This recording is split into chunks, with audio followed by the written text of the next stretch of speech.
तो आज हम पढ़ेंगे electric field on axis of a charge ring. चलिए शुरू करते हैं।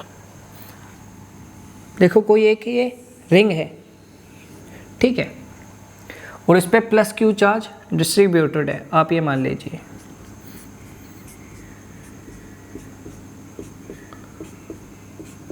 ठीक, प्लस क्यू चार्ज इस पर डिस्ट्रीब्यूटेड है और इसका सेंटर को O मान लेते हैं और इसकी रेडियस को R मान लेते हैं, ठीक है।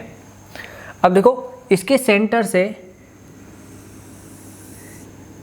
X डिस्टेंस की दूरी पर एक P पॉइंट मान लेते हैं।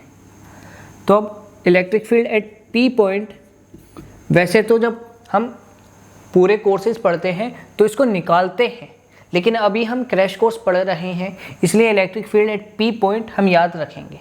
वो होती है K Q X अपॉन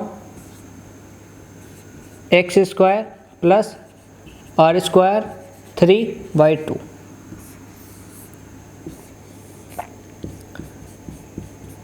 इसको आपको ध्यान रखना है, इस रिजल्ट को।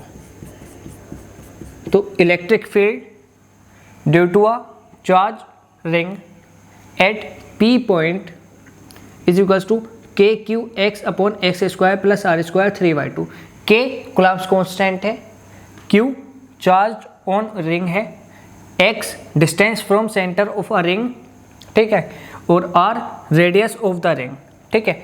इस फॉर्मूले का आप ध्यान रखना, यही फॉर्मूला पूछा जाता है, आप टिक मार देना, 4 नंबर आपकी जेब में होंगे, ठीक है। अब देखो इसके कुछ केस बनते हैं। केस, पहला केस क्या है? पहला केस है अगर हम x को 0 ले लें तो इलेक्ट्रिक फील्ड क्या होगी? तो देखो इलेक्ट्रिक फील्ड होगी 0। अगर आप x की वैल्यू 0 रख दोगे तो इलेक्ट्रिक फील्ड आएगी 0, ठीक है। और केस सेकंड बनता है अगर आप x को इनफाइनाइट ले लेंगे तो इलेक्ट्रिक फील्ड क्या आएगी? देखो अगर हम इलेक्ट्रिक फील्ड को थोड़ा सा आगे बढ़ाकर लिखें तो इलेक्ट्रिक फील्ड है के क्यू एक्स अपॉन, देखो अगर हमने x को इनफाइनाइट ले लिया तो x is much much much greater than radius of the ring, ठीक है। जब x बहुत ज़्यादा बड़ा है रेडियस से तो इसको नेगलेक्ट कर देंगे, और जब हम इसको नेगलेक्ट कर देंगे तो एक्स स्क्वायर 3/2 ये आ जाएगा। 2 से 2 कटेगा, अब इसको आगे बढ़ा कर लिखेंगे तो के क्यू एक्स अपॉन एक्स की पावर 3। अब देखो x से x की पावर 3 कटेगा और एक्स स्क्वायर आ जाएगा, तो इलेक्ट्रिक फील्ड आ जाएगी के क्यू अपॉन एक्स स्क्वायर, ठीक है। अब देखो आप एक चीज़ समझो, इधर समझा रहा हूँ मैं, कि हमने ये पढ़ा था कि अगर कोई पॉइंट चार्ज है प्लस क्यू, उससे x डिस्टेंस की दूरी पर एक कोई P पॉइंट है, तो electric field at P point is equals to होती है के क्यू अपॉन एक्स स्क्वायर। ये हमने पढ़ी थी, लेकिन ये हमने तब फॉर्मूला वैलिड करा था जब प्लस क्यू पॉइंट चार्ज है। अब यहाँ पर देखो यही फॉर्मूला आ रहा है ना, के क्यू अपॉन एक्स स्क्वायर, और यहाँ पर भी के क्यू अपॉन एक्स स्क्वायर। ऐसा इसलिए कि अगर आप इस रिंग को बहुत ज़्यादा दूरी से देखोगे, मतलब x को बहुत बड़ा कर दोगे, तो ये भी पॉइंट चार्ज की तरह दिखेगी हमें, इसलिए फॉर्मूला सेम आया है। समझ में आया? चलिए, उम्मीद है समझ में आया होगा आपके। 1 मिनट रुकिए, ठीक है। अब मैं इसको रफ कर रहा हूँ। अब देखो एक केस और आता है, वो केस आपको ध्यान में रखना है। ये 2 केसेस तो आप इस फॉर्मूले की मदद से निकाल सकते हो, लेकिन केस 3, थर्ड केस मैं आपको याद करने के लिए कह रहा हूँ, क्योंकि अगर हम निकालेंगे तो बहुत ज़्यादा लंबा हो जाएगा, ठीक है। देखो इलेक्ट्रिक फील्ड मैक्सिमम होती है, sorry, x is equals to plus minus R upon √2 पर। इस पॉइंट को आप ध्यान रखना,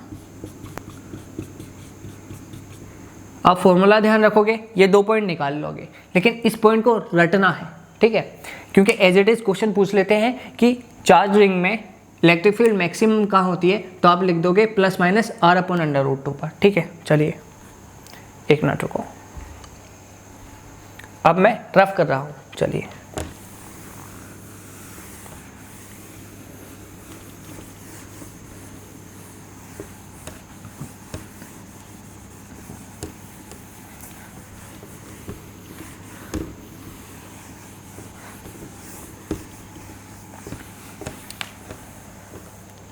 अब हम बनाएंगे graph of electric field versus distance. चलिए देखो, पहले जो पढ़ा है हम उसको रिकॉल कर लेते हैं। इलेक्ट्रिक फील्ड था के Q x upon x square plus r square 3/2। इसको आपको ध्यान में रखना था।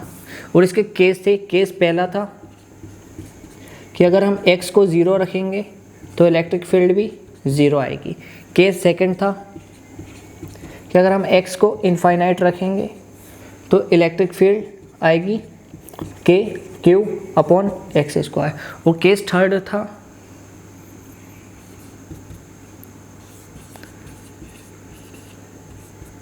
था कि अगर हम इलेक्ट्रिक फील्ड की मैक्सिमम लेना है तो वो कहाँ पर होगी, वो होगी x is equal to plus minus r upon √2। देखो इस फॉर्मूले से ये केस तो आप निकाल सकते हैं, लेकिन इस वाले केस को रटना था आपको, ठीक है। निकाल तो इसको भी सकते हो, लेकिन इतना टाइम नहीं है अपने पास कि इस क्रैश कोर्स में इसको निकाल कर दिखाए, ठीक है। चलिए अब देखो हम ग्राफ बनाएंगे इलेक्ट्रिक फील्ड वर्सेस डिस्टेंस के बीच में। चलिए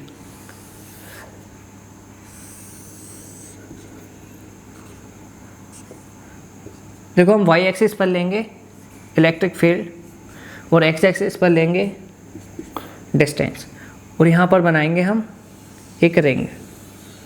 चलिए, और इस पर मान लेते हैं प्लस क्यू चार्ज डिस्ट्रीब्यूटेड है, ठीक है। चलिए यहाँ प्लस दे देते हैं। चलिए देखो, जब हमने x इज इक्वल टू 0 रखा था तो इलेक्ट्रिक फील्ड 0 है, मतलब सेंटर पर इलेक्ट्रिक फील्ड 0 है, ठीक है। अब देखो, जब हमने x is equal to infinite रखा था तो इलेक्ट्रिक फील्ड के क्यू अपॉन एक्स स्क्वायर है, मतलब डिस्टेंस के साथ घटेगी, इन्वर्सली प्रोपोर्शनल रिलेशन है, ठीक है। और हमने पढ़ा था कि इलेक्ट्रिक फील्ड मैक्सिमम होती है r अपॉन √2 पर। तो ग्राफ कुछ इस तरह से बनेगा।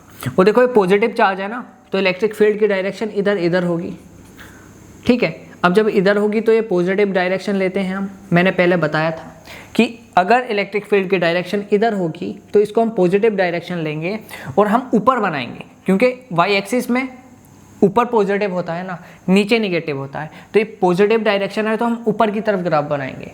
और देखो, x इज इक्वल टू 0 था तो इलेक्ट्रिक फील्ड 0 था, मतलब यहाँ से स्टार्ट होगा। x is equal to r upon plus minus r upon √2 पर इलेक्ट्रिक फील्ड मैक्सिमम होगी, मतलब पहले तो ये मैक्सिमम होगी, मान लो ये मैक्सिमम तक पहुंच गई और ये प्लस आर अपॉन √2 है। उसके बाद इलेक्ट्रिक फील्ड का डिस्टेंस के साथ इन्वर्सली रिलेशन है, ठीक है। फिर ये घटेगी कुछ इस तरह से, ठीक है। तो ग्राफ कुछ इस तरह से बनेगा, ठीक है। चलिए अब इधर की तरफ ग्राफ कैसे बनेगा। देखो, प्लस चार्ज है ना, तो इलेक्ट्रिक फील्ड की डायरेक्शन इधर होगी। अब ये तो निगेटिव डायरेक्शन है ना, अब निगेटिव है तो हम नीचे की तरफ ग्राफ बनाएंगे। अब नीचे की तरफ ग्राफ किस तरह से बनाएंगे, पहले तो इलेक्ट्रिक फील्ड को बढ़ाएंगे कहाँ तक, नेगेटिव r अपॉन √2 तक। उसके बाद इलेक्ट्रिक फील्ड को इन्वर्सली प्रोपोर्शनल दिखाएंगे। समझ रहे हो ना।